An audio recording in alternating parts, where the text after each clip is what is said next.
what we are trying during all these discussions and talks here is to see if we cannot radically bring about a transformation of the mind. Here for the first time, I should tell you that these talks happen every month. And every month we cover a different topic that kind of falls within the remit of the center. The K in the K lecture stands for Krishnamurti, who's the Indian philosopher whose portrait is right here in the front. So we've named it after him. And the idea behind the K lecture really is where we push the boundaries of what we think we know and what could be some of the challenges that we may be facing in the future, and how might we approach those challenges. And we bring expert witnesses onto our platform, people who have either deep experience or have worked in the sector, to come and share some of their insights here, and then for us to engage with them. So I will introduce our expert witness just in a moment. So welcome to the K lecture. Just very quickly, some housekeeping. I don't expect a fire drill, so if the fire alarm does go off now, then it really is real, unlike this afternoon for some of you who had the training. Our team will guide you out through our fire exits, but they're at the back here, or we can go back to the way we came. Toilets are, so the ladies, you're just one flight of stairs up. Gents, because you're gents, you've got 2 flights to carry up, to go up as well. And there's lifts here as well that you can use. Mobile phones, please put them on silent or switch them off if you can. In fact, the beauty of this place is you'll notice there's no reception in here anyway. So unless you've got Wi-Fi code, you can't actually have any phone calls. So but you're more than welcome to take pictures and all the rest of it. You just have to make both of us look really beautiful. That's the only request that I make. So let me introduce Dame Theresa Villiers to you all, who is our expert witness today. Theresa Villiers is, as you will all know, or some of you will know, is an ex-MP. But before that, she has read law at university, at Oxford. You were a member of European Parliament between 1999 and 2005, before she became an elected MP between 2005 and 2024. So that's quite a few years in Parliament. And in that time in Parliament, just some of the roles that she held, she was the Minister of State for Rail and Aviation. That's a conversation of its own, I'm sure. She was the Secretary of State for Northern Ireland, another big, heavy topic. And then if that's not all, and the reason why we've got her here today is that she was the Secretary of State for Environment, Food and Rural Affairs. And of course, during that time, in this role as the Minister for Environment, Food and Rural Affairs, Theresa Villiers passed a suite of policies that today we are going to explore today. So what we will do, today's format is Theresa's going to share her opening remarks with us for the first 15 odd minutes. Then I have a couple of questions I would like to kind of ask her to get us going, and then we'll spend 30 minutes interacting with Theresa, and it can be an open discussion at that point, which I will try and facilitate. So Theresa, over to you.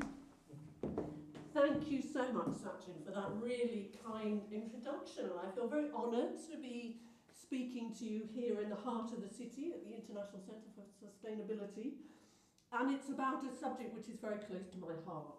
Nature depletion, I view as one of the defining challenges of our time. We're living through a period of profound environmental degradation. Around the world, species are disappearing and ecosystems are collapsing. The UN's warned of a triple planetary crisis of climate change, biodiversity loss, and pollution and waste. And it's no coincidence, I don't think, that so many fictional visions of dystopian futures involve barren and lifeless landscapes. The 2021 Dasgupta Review analysed the huge economic value that ecosystems provide in ensuring that we can breathe clean air, drink clean water, and produce the food we need to survive. There's abundant research, of course, on the health benefits of spending time in natural spaces. This is a concept recognised around the world, not least by the Japanese idea of Shinrin Yoku, which encourages people to immerse themselves in a woodland atmosphere. And of course, thriving plants and trees are crucial if we're to have any chance of averting disastrous climate change. Love of landscapes, green fields and biodiversity has a central place in the history and culture of this sceptred isle that we're lucky enough to call home. Left unchecked, degradation of nature could have devastating consequences. The task of reversing these trends is huge and it's urgent, but I believe that it is possible to bring an end to nature's decline and secure thriving natural environments for the future while still achieving economic growth. We need to keep living standards rising.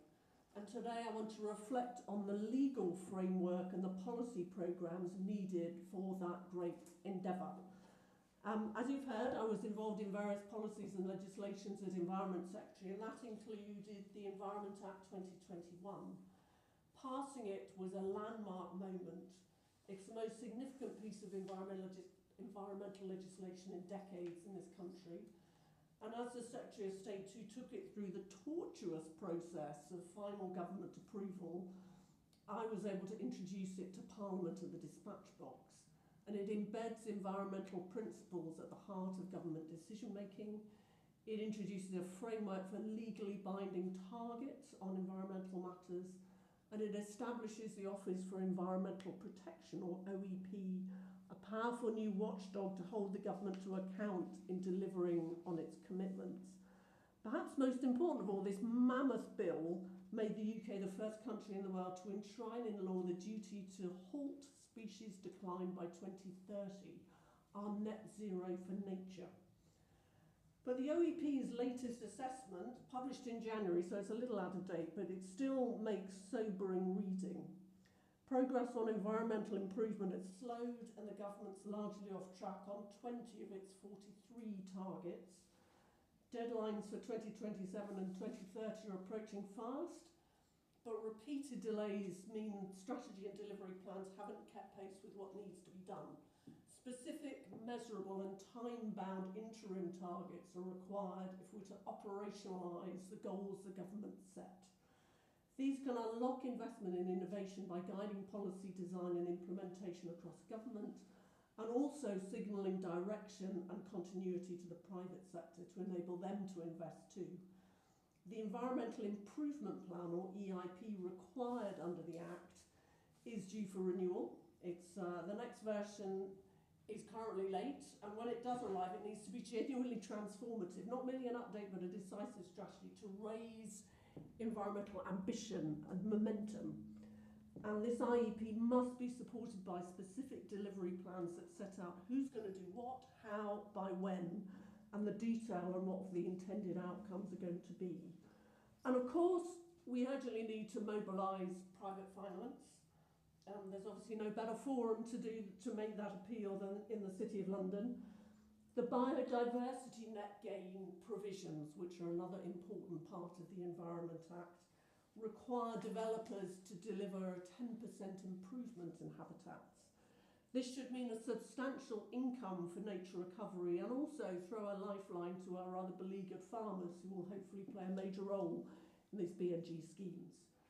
But as set out in the report of the 2021 Task Force on Innovation, Growth and Regulatory Reform, of which I was privileged to be a member, we won't be able to maximise the impact of BNG without flexible market-based trading system for biodiversity credits.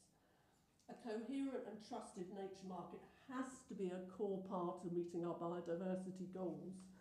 Leaving all this to licensing by Natural England is just not going to work. We need a more dynamic market-based model if we were to unlock the innovation and investment that we need. Plans for that were set out in the Nature Markets Framework and the Green Finance Strategy published by the last government, and the recent Corrie report proposal for a nature market accelerator could also help. Clear market rules, standardised credits and investor confidence are essential to reaching the target that's been set of 1 billion of private money going into nature recovery by 2030. And of course, having the right land use policies in place is crucial to halting species decline. And the last few years have seen radical change to our system of financial support for agriculture in the UK. The environmental land management schemes which are replacing the common agricultural policy are one of the clearest examples of how leaving the EU has enabled us to strengthen environmental protections. The switch from simply paying farmers money to rewarding nature-friendly farming practices is revolutionary. And changes to farm support, speaking as the former Secretary of State for this era, they're notoriously hard to deliver. But the very lengthy engagement, the years of engagements with farmers and with green groups in designing these ELM schemes, as they're known, do seem to have paid off. A significant number of farms have opted into what's known as the Sustainable Farming Incentive. That means they're now being rewarded for providing public goods like soil health, carbon sequestration and species recovery. Activities like conservation of hedgerows and leaving space for wildflowers and pollinators are also being financially incentivised. But funding's under pressure. The Sustainable Farming Incentive ran out of money and closed suddenly in March without warning.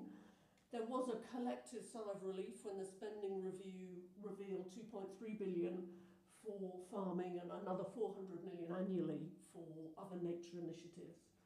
That said, the squeeze on DEFRA's day-to-day budget, and that also announced in the spending review, won't help them provide the real leadership role that we need urgently. Moreover, whilst ELMS is a success story, the OEP have warned the reliance on the Sustainable Farming Incentive will only get you so far. Action is needed to get farmers into the higher tier, more ambitious programmes that have stronger biodiversity outcomes. The OEP has also expressed concern that even with the expansion of higher tier, higher impact schemes, the government's probably pinning too much hope on ELMS as a whole when a broader range of actions is needed to reach the 2030 species target. Of course, effective regulation across the board is essential to address the market failures that lead to environmental harms. Outside the EU, we can now write our own environmental laws for the first time in half a century. Some who disagreed with the result of the referendum thought that leaving the EU would be used to strip back environmental regulations, but the last government actually strengthened them in quite significant respects. We need smarter regulation rather than deregulation, clear, outcome-focused, adaptive. We should use our new Brexit freedoms wisely, but there are changes that we can apply to EU rules we inherited to make more flexible, more proportionate and less costly to operate, but which don't undermine our vital nature protection goals. And that brings me to the Habitats Directive. Since 1992, this has governed the treatment of a network of protected areas. The regulations implementing this directive were retained on the UK statute book after exit. And few would agree with the goals of the directive, but the way it operates has been a source of frustration. I recall some pretty animated discussions on this as far back as about 2011 around the cabinet table. When he was Environment Secretary in later years, George Eustice described the Habitats Directive as flawed, ambiguous and bureaucratic. It can require multiple assessments, and its rules on nutrient neutrality have seen house building projects entirely blocked in a number of areas in England. The last government wanted to reform the regulations which implement the directive whilst maintaining the same high standards, but they were defeated by a Labour Lib Dem coalition in the House of Lords when they tried to do this with the rules on nutrient release. The Labour government is now grappling with exactly the same problem that their predecessors faced. The Corrie Review Labour Commission made some reasonable points on streamlining and simplifying environmental guidance, which I have to say can seem pretty labyrinthine and complex. I agree with Mr. Corrie that we should promote green innovation through greater use of what are known as experimental regulatory sandboxes, so testing out ideas on a smaller scale and then before rolling them out generally. And we should do more to ensure regulators focus on outcomes, not just compliance processes. In principle, it should be possible to reconcile our commitments on protection of habitats with a more flexible approach which gives greater scope for conservation measures that look at overall management of species rather than focusing so exclusively on individual sites. But caution is needed. We can consider targeted reform of the Habitats Directive and regulations, and a more proportionate approach which involves less site-by-site micromanagement as envisaged by the Corrie Review. But in their planning and infrastructure bill, which is in Parliament at the moment, I think the government go too far on this. At present, developers are always supposed to follow what's known as the mitigation hierarchy: avoid, minimise, mitigate, offset, in that order. This long-established principle requires developers firstly to try and avoid building in places of high wildlife value. If that isn't possible, they should minimise the harm inflicted. Then they should mitigate that harm by restoring biodiversity they've damaged. Only if all three options are exhausted should they seek to offset harm by creating habitats elsewhere. The Planning and Infrastructure Bill jumps straight to offsetting. The nature restoration levy it proposes has been heavily criticised by green NGOs as allowing developers to damage whatever habitats stand in their way. Once they've paid, the draft legislation seemingly permits them to disregard the impact of destroying a protected feature, no matter how unique or precious it is. Now, ministers dispute this characterisation of their legislation, but many have called for a rethink on the bill, including the OEP. And I have to say, demonising bats and newts, which we've seen something of in recent years, is not an effective way to grapple with this country's housing supply problems. We need changes to the Habitats Directive which are more precise and targeted to deliver the win-win for nature and growth that ministers say they're seeking. What's in the bill currently is too heavy-handed. It's a blunt instrument being applied to a highly complex problem. We can't afford to get this wrong, given the urgency of protecting nature. Amendments are needed to restore the mitigation hierarchy and give much stronger guarantees that levy payments will actually deliver benefits for nature. Now, the government has the chance to do that now as the bill goes to the House of Lords. There'll be lots of peers who are really focused on these issues and will want reassurance. So hopefully we'll see some sensible amendments to the bill. But no strategy to protect nature will work without concerted action to rescue our oceans.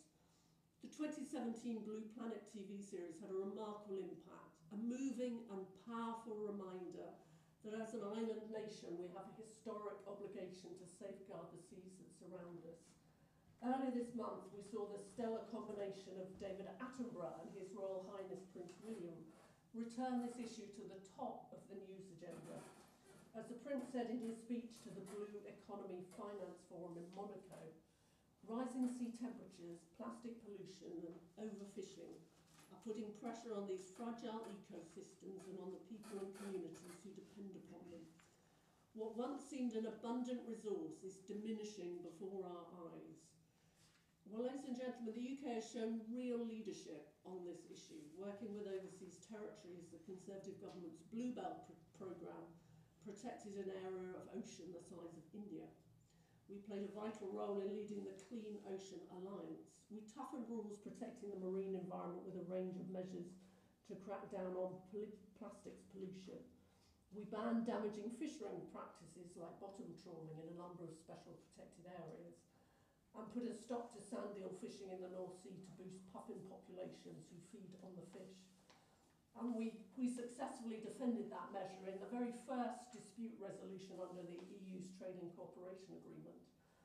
But there's much more that needs to be done to restore the marine environment, including implementing the long-awaited High Seas Treaty. It only needs a few more signatories to come into effect. And we also need faster progress on the commitment to protect 30% of land and sea by 2030, which countries in many parts of the world has signed up to. In conclusion, thank you for your patience in listening to me talking about an issue which is I believe is so important. As the heir to the throne said in his recent ocean speech in Monaco, the clock is ticking but there is hope. Nature has phenomenal resilience and regenerative capacity. It can revive itself if we give it the chance, if we act together, if we act now. The emotional outpouring triggered by the felling of a sycamore gap tree was a striking reminder of how deeply people care about the natural world. We must harness that public sentiment to build support for bold policies. Nature recovery isn't just an environmental cause, it's a patriotic one, and it's an investment in our national well-being, resilience and prosperity.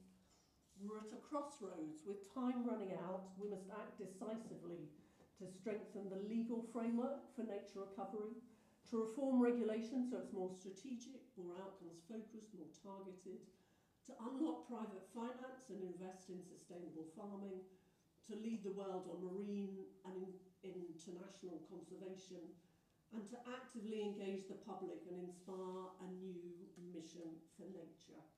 There should be few things more important to us than stewardship of our natural environment. We have a moral obligation to do all we can to ensure that we hand on this precious world to future generations in a better state than we found it. That was a personal mission for me when I was in elected office. It remains so for me now, and I hope this speech sets out some constructive steps towards achieving that goal.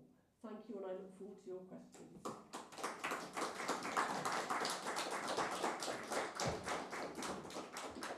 Excellent. Thank you very much for that. So what we're going to do is I'm going to sort of start off the conversation by asking a few questions just to get us going, and then in about, well, after I've asked 2 or 3 questions, I will open it up to the floor. So please, you know, have them ready. I was just, while you were talking, I was scribbling notes, and so I've kind of summed up your message in kind of a 3-pronged approach, if I may. So there's this issue of climate change, there's biodiversity loss and pollution that we all kind of, whether it's the oceans or our rivers. In that context, I've got kind of 2 or 3 things that I'd like to kind of explore with you. One is, you touched on it at the beginning and then at the end just now. The bill that you spoke about tried to propose something quite interesting. So many of us may be familiar with carbon markets. Yeah. But you talked about biodiversity credit markets. Could you elaborate on that a little bit? What you mean by that, and how you envisage that to be working, and you know, to what extent have or can they work?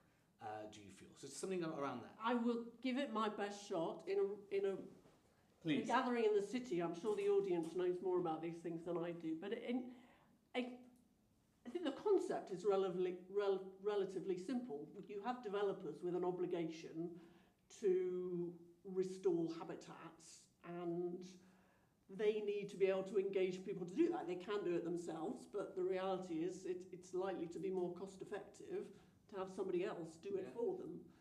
So having a reliable scheme where as a developer you can discharge your obligations and you have a good choice of providers of environmental services, a market-based approach is likely to be the most efficient and cost-effective way to deliver that. So if we're going to to maximise the amount of money that goes into supporting nature and making the system work, having a market-based system where there are tradable credits, I think is an important part of that. Yeah. And it's not really clear, particularly from the fund which is being introduced on top of that in the Planning and Infrastructure Bill, that all seems to be channeled through Natural England, and that, I think, is a recipe for a lot of delays and less efficiency and less imagination and innovation. That's obviously the other great advantage of a market-based approach. There's more scope for innovation. Because essentially what I suppose any of these, so like those of you familiar with the carbon market, essentially you're trying to put an externality onto the balance sheet. Yeah. Right? And we're essentially saying shareholders have to recognize the externalities that they cause through their actions, right? And therefore we are pricing damage to the environment. And here, this is almost like you are pricing in and acknowledging that, look, our development may have damaged a biodiverse area, a woodland, or an old meadows. And essentially what I'm hearing is you would then, so if they have the planning permission to do that, they would have to almost replicate or at least somehow mitigate all of that damage that they may have done, either through their build or in a alternative area Yes. where they would have to is that right? Yes. Is that, okay. And the net result has to be that there's more nature, Not less. at the end. Rather So you're not just replacing, you have, and then I assume there were measurables that somehow, something that told me or told regulators that actually, or told the market essentially, that developer X, has damaged the biodiversity by Y, and therefore they have kind of... Yes. So there are, and for biodiversity net gain, there are baselines that have to be established. And that's another way in which that differs from the so-called nature recovery plan in the Planning and Infrastructure Bill, where it's not clear that the baseline is going to be set, which is another reason why people are worried about what its impact is going to be. But yes, there's been a huge amount of... It's taken forever to get it implemented, but measuring the baseline and the obligation is a crucial part of the BNG system. And obviously, you've got to get that right, because if it's not clear, then it clogs up development for no good reason. Sure, yeah. I mean, just really interesting for the audience, Qatar, as a case in point, and Saudi Arabia have both been buying up huge amounts of forests in the Congo and in Zaire as a way of carbon offsetting what is happening in the Middle East. And so it's an interesting way of them mitigating, their lifestyles and what they're doing in the Middle East by buying up forests in the middle of Africa. I mean, right, wrong, I don't know, but it's kind of, using market mechanisms to offset one part of the planet with another part of the planet.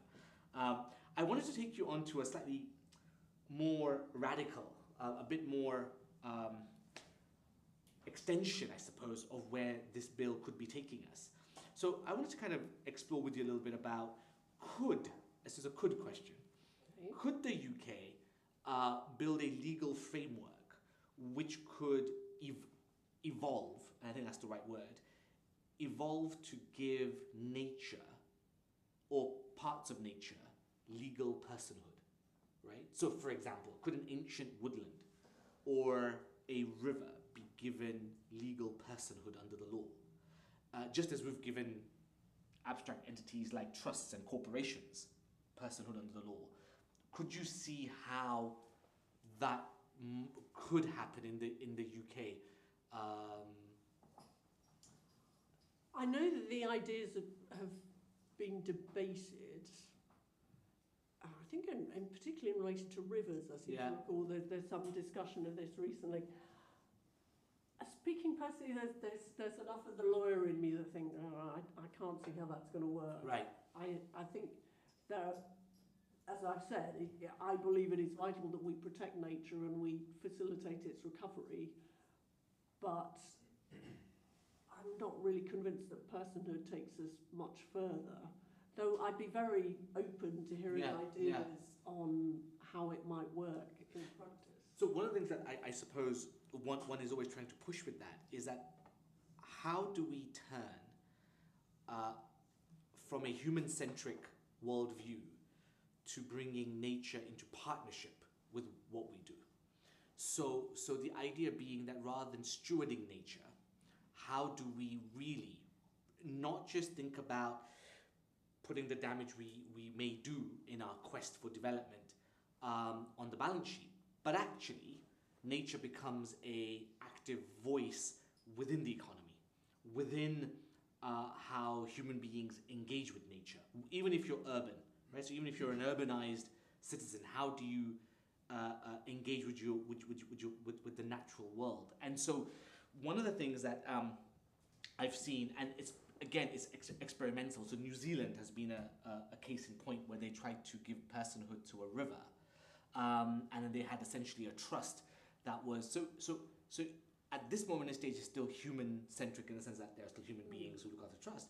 But the direction in which some people are pushing is using technology and using enough data science to capture data of the river, the health of the river, and translating those data points into a human language to tell us about what the river is going through with these developments. How might these developments affect the river? And then how does the river speak to whatever's being planned? And so this is the trajectory that New Zealand is trying to go in.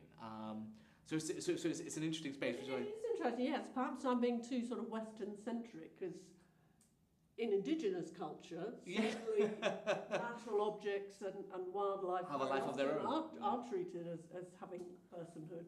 Quite right. I wanted to kind of take this a little bit beyond Westminster, because you've obviously spent a lot of time in Westminster, but I think there's obviously something to do with the public in all of this. How do we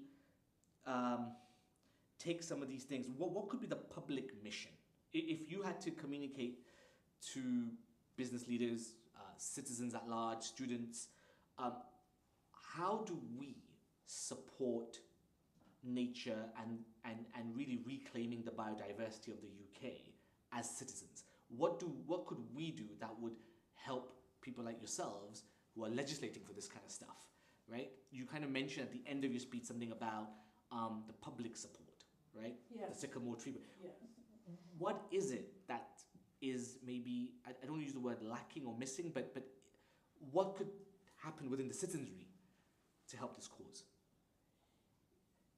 That is a very good question. I think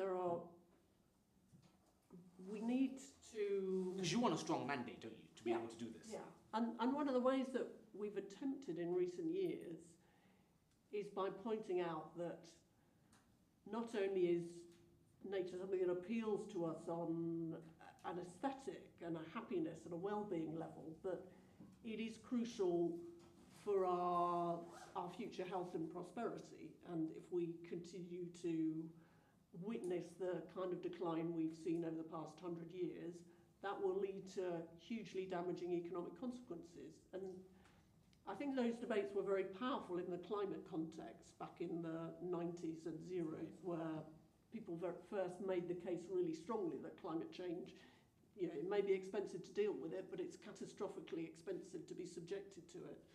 So we need to go through that process. I think to engage people also, so that they make sure their elected representatives know that it's important.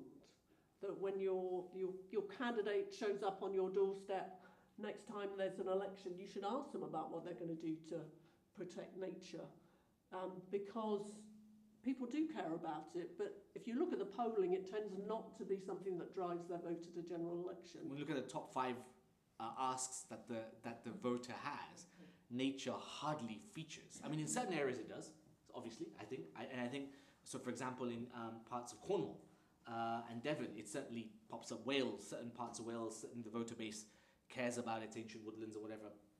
But when you look at sort of, I suppose, the urban islands that a huge percentage of the population lives in, I don't think it does. I mean, is there a role for education to be in? Is there a role for education? Is there a role for, I mean, how does one mobilize the public, urban public? Let me be more specific. So not the urban public, the people who live in the cities. How do we mobilize their view and their thoughts on this issue? Because as a politician, you have to respond to the signals that you're receiving from the voter base. I think I come back to the same point, that we've got to get across the fact that this is not a nice to have. This is about survival, and at some point we've got to deal with this. We cannot carry on as we are.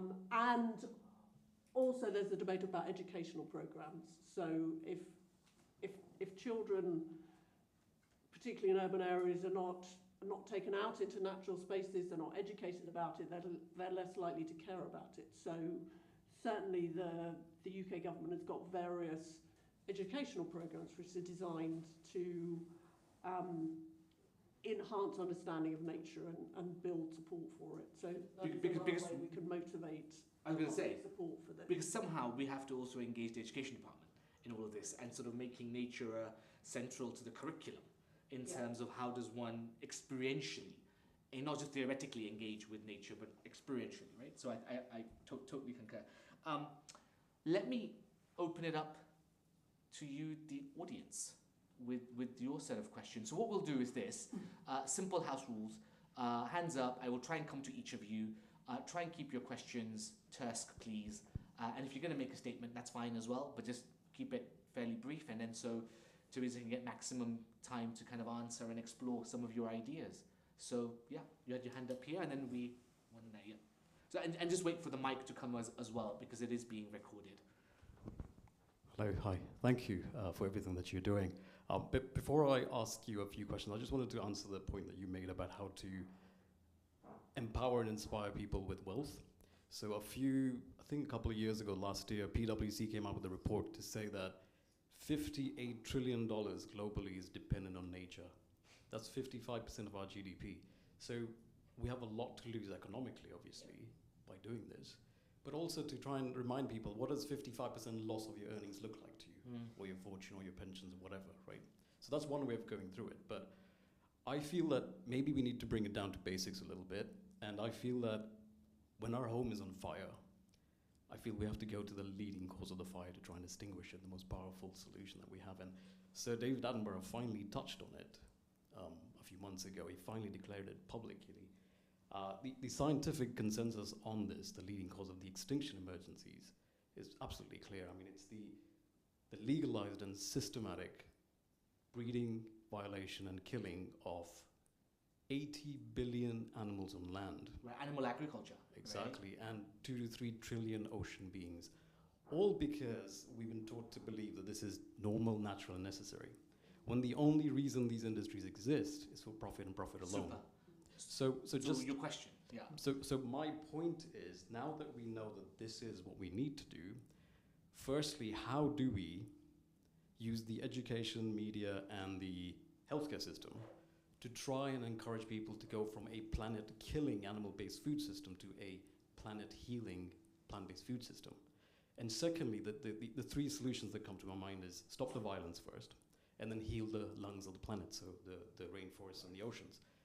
So how can we then mobilize businesses, organizations, communities, and individuals to take ownership on rewilding? So firstly, by incentivizing land ownership. Got it. I just want to get you to your point, because I want to maximize time here. So tax breaks, pensions, how can we encourage people to own land? Okay, so I think that's powerful.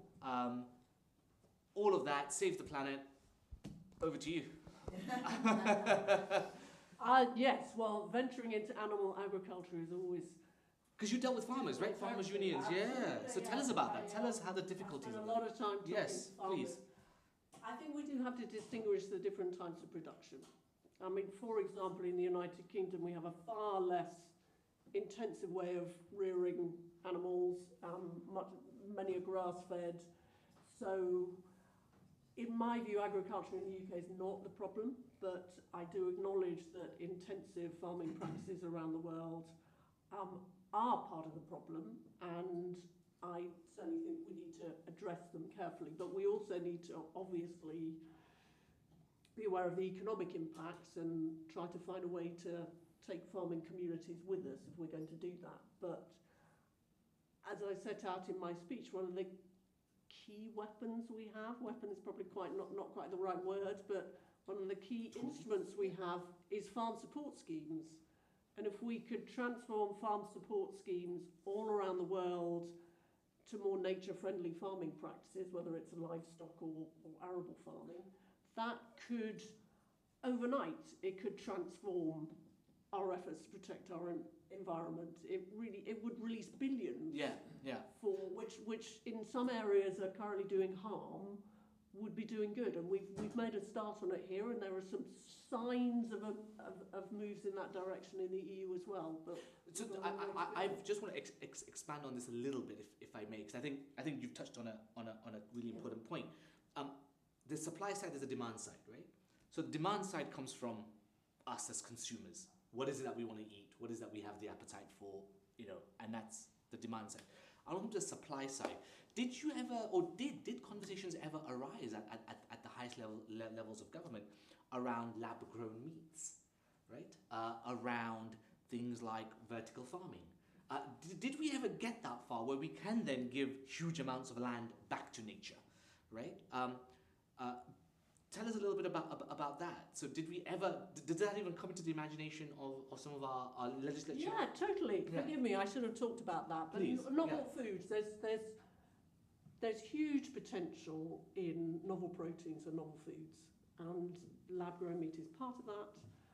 But there are also a number of other novel foods which are gradually making their way through the authorization process.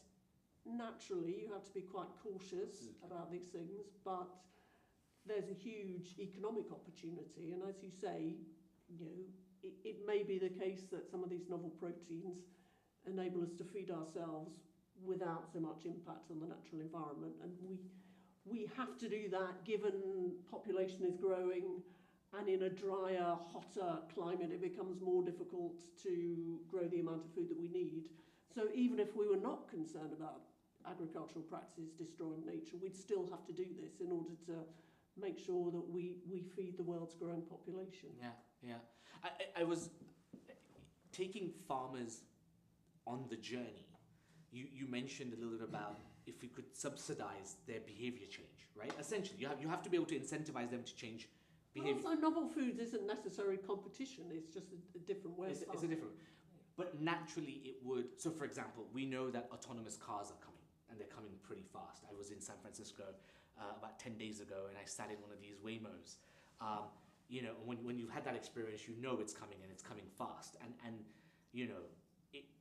it's the country that holds it back is the country that will probably get hurt the most. In a similar way, once the inflection point arrives with, say, lab-grown meats, it is going to affect the farmer, isn't it? Because essentially their livelihood, especially if you're in animal agriculture, is going to be hugely affected, because even if the demand doesn't get changed on this side, but lab-grown meats will eventually become much cheaper unless the government keeps subsidizing animal agriculture. Lab-grown meats is always going to become cheaper. Then, of course... I mean, I think there's because we've got so many people to feed, there's plenty of space for both. You think so? Okay. But that also does mean that we have to make sure that these biodiversity schemes and nature-friendly farming schemes, rewilding schemes, actually do work and help provide a sustainable livelihood for rural areas and farming communities. That is a key thing that is vital. If we're going to succeed in our nature goals, we have to take communities with us and ensure that they've got alternative income streams from the nature protection measures that we're bringing in. Okay. Yeah. So, two questions, if I may. Quick, please. Two questions, but related. So, a lot of businesses I work with will say, this is the Department for Anti-Business, number one. And for two reasons, obviously compliance, etc., but on a global scale, global inconsistencies on legislation, even on taxonomy. So offsetting, we would say, is not carbon neutral. We've got that in the Scope 3, all of this. But there's too many global inconsistencies in the legislation, in the taxonomy, and it creates an overwhelming burden for businesses. That's the first side. So what do we do for that? What were we doing? What are we doing? Because if Britain does it and nobody else does it, clearly you're holding us a British business back, is the first argument. The second one is, it's lovely to think everybody wants this and the demand side will come there. But if the ecosystem isn't there, the tendency we're getting, what we're seeing from shareholders, what we're seeing from pension funds, they love to say it when Larry Fink writes that letter and says ESG, but if the share price, everything is not following this in reality, and neither is consumer demand, to be fair, because most people, it's me first, planet B next. Okay. Can I ask what you mean by taxonomy in this context? Language. The wording that we use for anything. So what does carbon zero mean? What does natural mean? Unless we have a consistent taxonomy on that. But you especially meant it at an international level. So we can all... Well, let's start at the English level, because I don't even think we have that. But certainly you've got to do it at a global level if you want it to work. Okay. Good luck. Yeah, not an easy question to answer. I do acknowledge, and one thing I left out of the speech because it was already too long, is none of this works without concerted action at an international level. And there is some progress on that. The Convention on Biodiversity, the last COP agreement on that was very good, and it's got broader support than ever before. The deforestation commitments through the Paris Agreement COP system are also, we reached unprecedented levels of commitment. But yes, we have to be careful not to load our own domestic businesses with obligations which makes them uncompetitive compared to the rest of the world. But that isn't obviously an excuse for not doing enough. I think you're right that having some clarity on terminology is vital, because if the terminology isn't clear, you don't know how to fulfill your obligations, and you get that uncertainty, which is completely toxic for any business. So I think we do need to do better on that. But it does come, I suppose, coming back to Sachin's point about externalities, it's still the case that if you're a business where your impact is destroying the natural environment, sooner or later you're going to have to start paying for that in some form. Because if you don't, then everybody is suffering, and we need to do it in a proportionate way. But when it comes down to it, if the externality of your business model is trashing the environment, then that's not something that we could sustain for much longer, because if we have major ecosystems breakdown, we all end up paying out billions in clear-up costs. Okay, I want to come to any other questions? Yeah, one here, and then did you have your hand up? You did. Yeah, so one question and then we'll come to you. Yes. Thank you, Theresa. I sincerely feel that whilst Mr. Trump is in office as a president, that any conversations we have regarding environment on the international scale will fall to practically nothing, because there is no Nobel Prize for saving environment.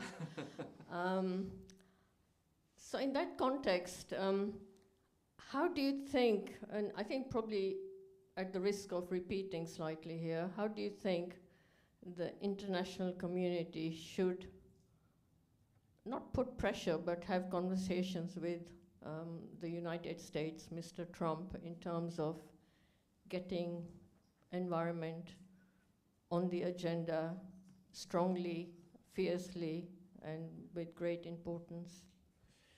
I wish I could give you a convincing answer on that. You're right that the whole ESG agenda has dramatically slipped down priorities as a result of the very clear signal from the President of the United States that it's not a priority for him, that he doesn't agree with it. Again, I don't think that's any reason to give up.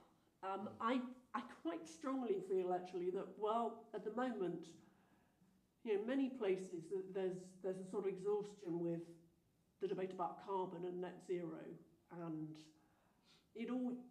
we've seen it happen at various points over the last sort of 30, 40 years since climate change was identified as a risk, that in prosperous times people are quite enthusiastic about the agenda, and when times get tough it tends to fall down their priorities.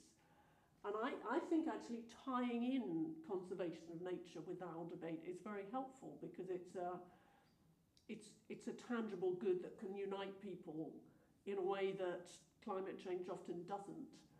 So actually one of the most powerful reasons why we should be doing something about our warming climate is because if we don't, we'll devastate these natural habitats which are very dear to us. So I think that the two issues can be interlinked in a positive way for both nature conservation and carbon. Persuading Donald Trump of that, I would be sceptical, but I think we continue to make the case and hope that the future president is more sympathetic. Can I just dovetail in on what this US is still the second largest producer of green energy in the world, despite Mr. Trump and all that, and the current rate at which green energy projects are coming online in the United States are only second to China. So despite Donald Trump, green energy is, and capital is moving into it. So I think, that's something to be hopefully something optimistic there. But sorry, sir, you had a question, then we'll come to you. Thank you for sharing your experience in UK experience in the environmental issues and also the legislation. Very valuable. During your speech, you don't mention about the energy transition. Can you please provide a more overview of what is the progress that UK is performing on energy transition, and if do you think that the energy transition to cleaner energies could bring more competitiveness to the industry in UK? Because I understand that UK is developing a new industrial strategy, and one of the pillars is energy transition, and how can that help to develop more competitive industry in UK, for instance? For addressing our carbon emissions, of course, the energy transition is vital, and I think we can genuinely claim some real success in the UK. I think the amount of electricity drafted through low carbon and renewable sources is now pretty much at the 50% mark for much of the time. And we've obviously got, as you say, the industrial strategy by the new government to try and accelerate that. We've got the largest offshore wind capacity in the world, and it was largely generated by this concept of contracts for difference, giving constructors of renewable energy schemes some certainty long into the future about the amount of energy, the price they'll get for their energy. So that's the good news. The less good news is obviously we have very high energy prices in this country, and that is partly because of contracts for difference. So I think, and also I have some reservations that the current government's approach is a bit more statist than their predecessors and less market oriented. But certainly the direction of travel is I think a sensible one. We do in the longer term have to try and address this problem that the price for so much of our renewable energy is determined by the global gas price, because that happens to be that's generally the highest price point, which determines the amount paid for the energy, which is part of the reason why we've got higher electricity costs in this country than we have around the rest of the world. I'm utterly convinced that, in the future, renewable energy will be lower cost than fossil fuels. Inevitably, it's far better to depend on your local windmill than some petro-state crazy dictator. But for the moment, it is a problem for many companies, and we've tried. We'll just have to see how this industrial strategy recently published, whether that helps. But I think we do have to think about delinking renewables from the global cost of gas, given the uncertainties that come with that. So I think my short answer is we've achieved a lot, we need to push on, and the decarbonisation of our electricity grid is one of our biggest environmental successes of recent years. Okay. What we're going to do is we're going to take 2 questions or 3 questions in succession, and then we're going to answer, because I'm conscious of time. So we'll go with 1, 2, and then 3. So we'll have 3 questions, and they'll be our last 3 questions. And then you can collar Theresa after the talk for your own questions. And I'm sorry I didn't get to you in time. So please. Yeah, thank you. Thank you, Zorka. That was really interesting. My question is perhaps slightly a bit different, but you mentioned in your closing statement that ultimately this is about survival. To me, then, that requires something slightly more radical than biodiversity, credit markets, and legal frameworks that may or may not hold us to account. So, firstly, my question is, is gradualism enough? And why do you think that those that take more radical forms of protest, such as Just Stop Oil or Extinction Rebellion, are actually demonised in mainstream politics? Okay, that's one question. And then there was a gentleman, there you go, just Celia, just a hand went up there, yeah. And then a third question just here, yeah. Hi, so thank you very much for your time. Similar line, context, I'm a student studying environmental psychology, which deals exactly with how the environment affects people, how people affect the environment, links to sustainability, ecology, and so on. When, from your time in office, how much of the information the government receives, I'm very naive in government thinking, how much of the information it receives is academically informed, and how much of that comes through, rather than being informed from, say, think tanks purely, or corporations, for example? I feel like academia can sometimes, certainly as I'm getting into it, it can sometimes feel quite excluded, quite on the sideline, or quite detached from big government. So how much, from your experience of this work, is informed directly from academic sources? Okay, thank you. Second question, and then the third question to the gentleman here in the cap. Yeah. Yeah, thank you very much. I'm just curious on genetic biodiversity loss. I mean, from in Africa, from South Africa, and the global biodiversity loss. And once you lose a species, it never comes back. So I'm just curious, in this country where you have huge fragmentation of the landscape, credible fragmentation of the landscape, what sort of engagement there has been to how dealing with the solution of biodiversity loss in this country, and sort of what sort of policies have been put in place to try and create, for example, a rewilding strategy or a corridor development. Okay, thank you very much. So I'm going to let you tackle those questions in any order you like, but you've got 3 questions there. Okay, are there more radical plans? And I acknowledge my approach probably was a bit gradualist. I think I hadn't thought of them in that context, but it's not a bad label. Technocratic, perhaps, would be the other one.